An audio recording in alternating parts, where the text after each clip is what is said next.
it was really hard to find a job in Phoenix being a product manager of NASA because no one does what we do. So you mentioned that you left NASA to be more involved with ship, but also because your husband needed to relocate to Phoenix. It must have been a pretty difficult experience leaving what was probably a really cool job.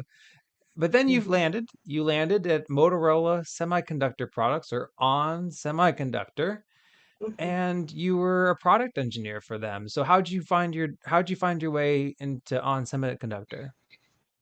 So it was really hard to find a job in Phoenix being a product manager of NASA because no one does what we do. Yeah. No other industry does the same kind of thing. But when I was interviewing at Motorola, my one of my interviewers recognized that a lot of the stuff I did was what a product engineer in the semiconductor business would do. She was able Nice. to parallel those two positions.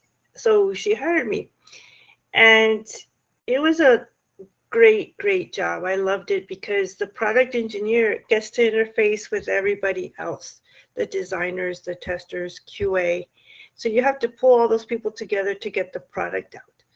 So Hmm. it was a brand new thing for me. And my first couple of months, I interviewed everybody that I was going to have to work with and Mm. learn about their job because it was a new industry for me. So I did that and I took tons and tons of notes about what everybody did. And I learned quickly.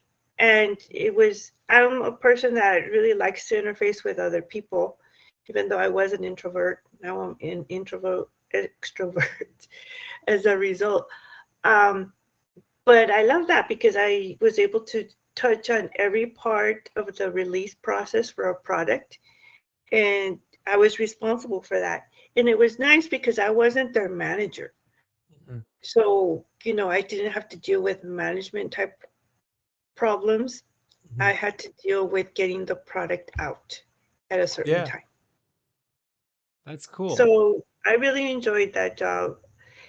Unfortunately, it was short lived Never because losing focus because I ain't chasing payments. Still playing in the basement while I'm working on arrangements. They heard the kid in 50 countries, thank God that's amazing. But I'd rather thank Spotify, they put me on the station.